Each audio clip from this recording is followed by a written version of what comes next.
किसी भी business presentation को देने से पहले सबसे जरूरी टास्क है अपने लिसनर्स को जानना। आपके कम्युनिकेटिव वर्ड्स और डिलीवर्ड मैसेज तभी पूरी तरह से रिसीव किए जाएंगे जब आप अपने लिसनर्स को उनकी जरूरतों और उनकी एक्सपेक्टेशंस को पूरा करने का ख्याल अपने दिमाग में रखते हैं और अपनी प्रेजेंटेशन की तैयारी उसी हिसाब से करते हैं। वैसे एक राइटर और एक स्पीकर के तौर पर आपको हमेशा आपके मैसेज, आपके कंटेंट और स्टाइल ऑफ डिलीवरी को एडजस्ट करते रहना चाहिए जिससे कि आपके लिसनर्स उससे रिलेट कर पाएं। एक प्रेजेंटर को मतलब आपको अपने किसी भी कस्टमर के साथ एक कोवर्कर के कंपैरिजन में अलग तरीके से कम्युनिकेट करना चाहिए। और वहीं ये और भी अलग हो जाता है जब आप कंपनी के हायर लेवल मतलब मैनेजर या फिर सीईओ से बात करते हैं।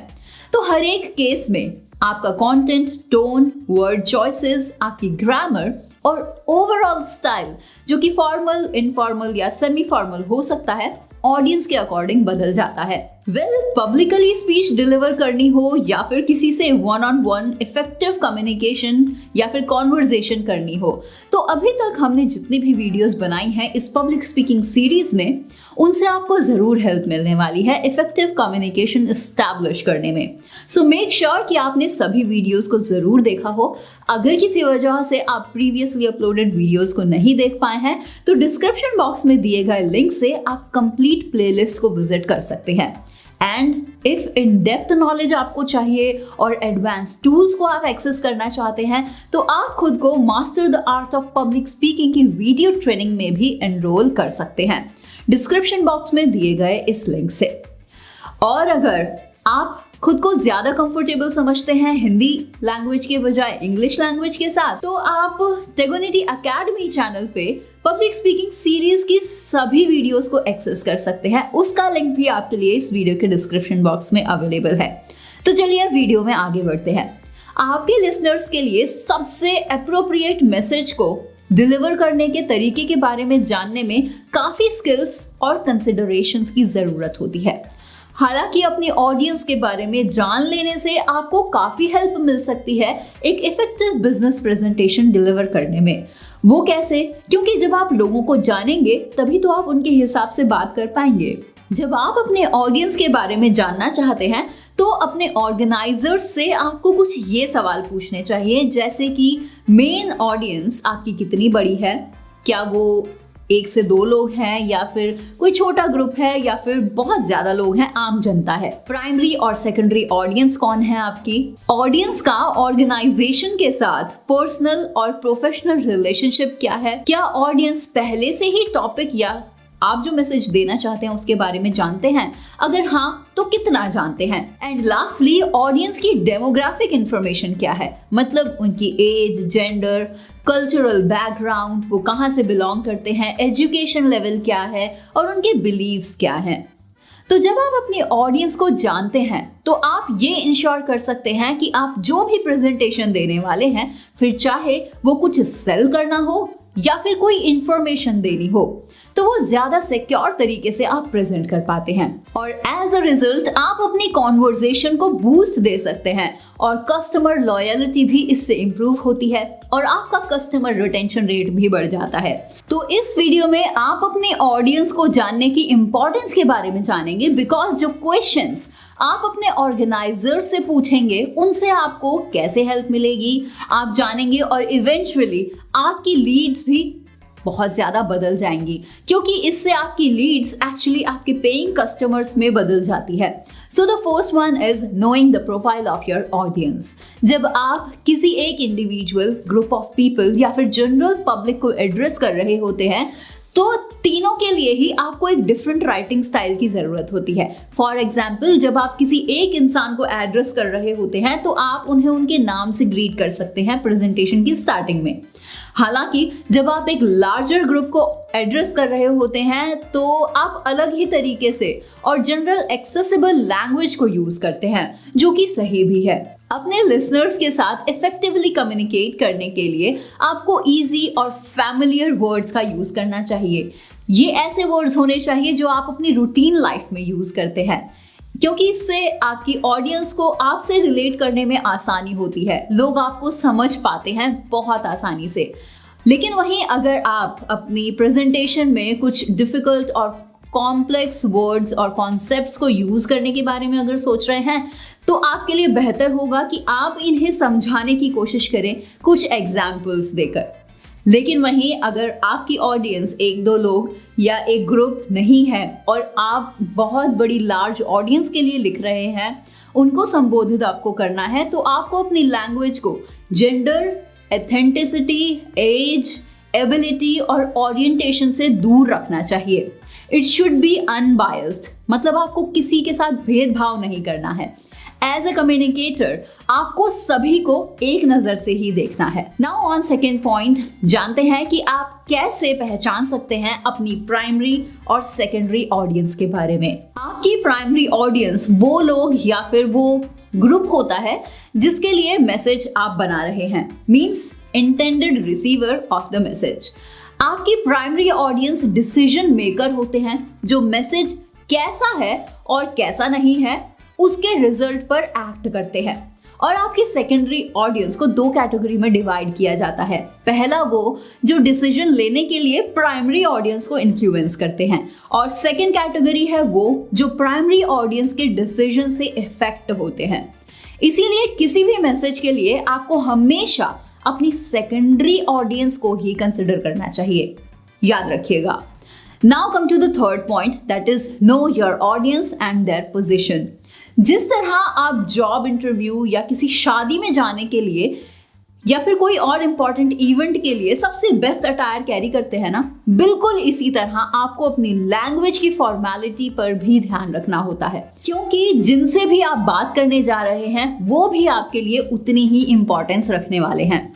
मैं ऐसा इसीलिए कह रही हूँ क्योंकि एक एम्प्लॉयर या फिर आपका क्लाइंट जिसे आप प्रेजेंटेशन दे रहे हैं वो जजमेंटल हो सकता है। इसीलिए आपकी लैंग्वेज इतनी फॉर्मल होनी चाहिए कि वो आपके इंटरनल और एक्सटर्नल ऑडियंस जो भी है आपको उसको देखते हुए डिसाइड करना है। अगर आपकी लैंग्वेज बहुत ज्यादा फॉर्मल होगी तो लोग रिलेट नहीं कर पाएंगे, लेकिन अगर वो बहुत ज्यादा इनफॉर्मल हो जाएगी तो लोगों को लगेगा कि जैसे आपको कुछ पता नहीं है और आपको तरीके से बात करना नहीं आता है।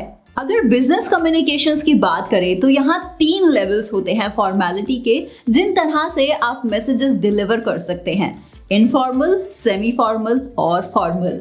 इन तीनों ही मेथड्स में से चाहे आप जो भी मेथड ऑप्ट कर रहे हों, बट डू रिमेंबर वो वर्क प्लेस के कॉन्टेक्स्ट से मैच होना चाहिए। First one is informal language. यहाँ लोएस्ट लेवल ऑफ फॉर्मेलिटी का यूज किया जाता है जो कि विद इन ऑर्गेनाइजेशंस ज्यादा यूज होती हैं। तो जब आप अपने किसी कोवर्कर या फिर डाउनवर्ड रैंक या फिर फाइल मेंबर से कम्युनिकेट करते हैं तब आप काफी इनफॉर्मल होते हैं। Second is semi formal language. This is the next level of formality जो एक्सटर्नली और इंटरनली अपवर्ड हायरार्की में कम्युनिकेशन एस्टैब्लिश करने में यूज की जाती है। And third one is the formal language. यहाँ हाईएस्ट लेवल ऑफ फॉर्मेलिटी का यूज होता है जो कि आप नेशनल और इंटरनेशनल ऑडियंस के साथ कॉन्वर्जेशंस में यूज करते हैं। वैसे हाई लेवल ऑफ फॉर्मेलिटी का मतलब है जहां आप किसी का नाम नहीं लेते हैं, किसी इडियम्स या फिर फ्रेजेस का यूज नहीं करते हैं, जिनमें कॉन्ट्रैक्शंस भी नहीं होती है। तो आपकी प्रेजेंटेशन स्पीच में फॉर्मेलिटी होने का ये मतलब भी है कि आप सोच समझ कर वर्ड्स को सेलेक्ट करें।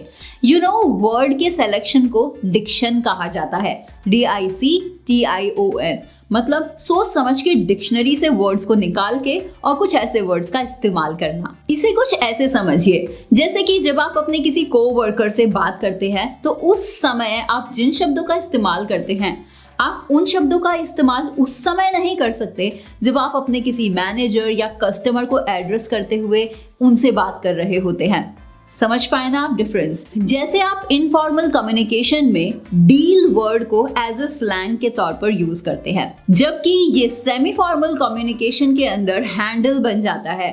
और ये तब और ज्यादा फॉर्मल हो जाता है जब आप फॉर्मल लैंग्वेज का यूज करते हैं, जैसे कि तब ये डील वर्ड हैंडल की जगह मैनेज बन जाता है, जो कि काफी फैंसी वर्ड है। वेल, आई होप कि आप इन सभी डिफरेंसेस को अच्छी तरह से समझ पाए होंगे। मीनिंग एक ही है, डील, हैंडल और मैनेज, बट थोड़ा सा डिफरेंस आ गया है फॉर्मेलिटी के अंदर। Now come to the fourth point, that is how you can know about the knowledge of your audience. आपकी ऑडियंस को कितना पता है उसके बारे में जानना। ये जान लेना कि आपकी ऑडियंस को कितनी इंफॉर्मेशन ऑलरेडी पता है किसी भी गिवन टॉपिक के बारे में, ताकि आप correct amount of information provide कर सके, ना बहुत ज्यादा कम। जब बात आपकी ऑडियंस की आती है तो प्रोफेशनल ऑडियंस के बारे में एक सेफ अजम्पशन ये है कि वो लोग बहुत ज्यादा बिजी होते हैं और उनके पास आपके डिलीवर्ड अननेसेसरी इंफॉर्मेशन को पढ़ने का टाइम नहीं होता है। इसीलिए बहुत ज्यादा इंफॉर्मेशन आपके लिसनर्स का टाइम बर्बाद कर सकती है और उनकी नॉलेज को इंसल्ट भी करती है।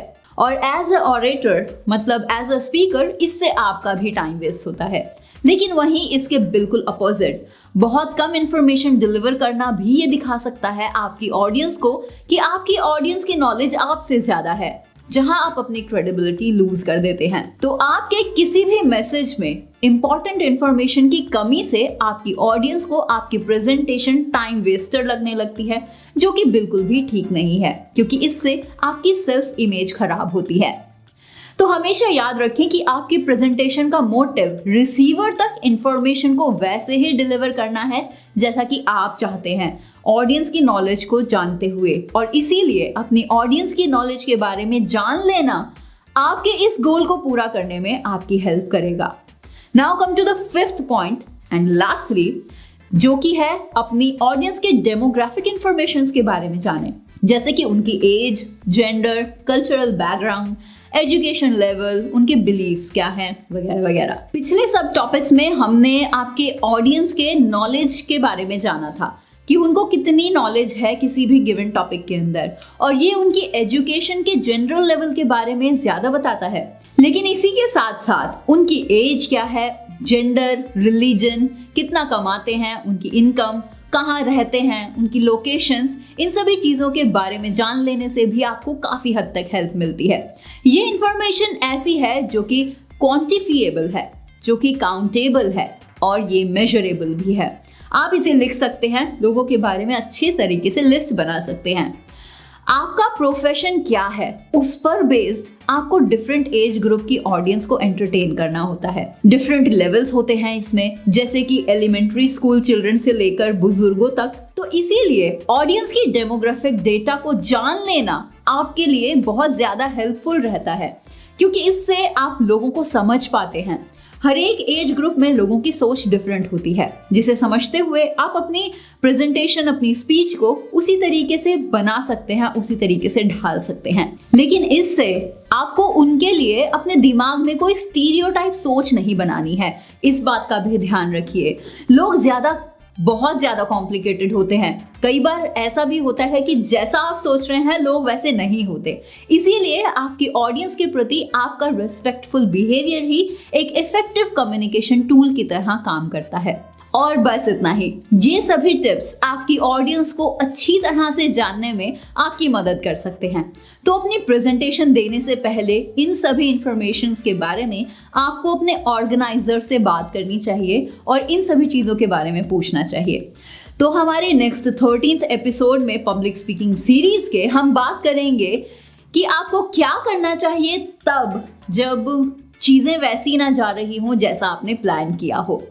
सो सब्सक्राइब टू द चैनल और साथ ही बेल आइकन भी टैप कीजिएगा ताकि आने वाली कोई भी वीडियो आपसे मिस ना हो। So this is Divya from techgonity.com. We'll see you soon in a very new video. Till then, goodbye. Take care. जय हिंद।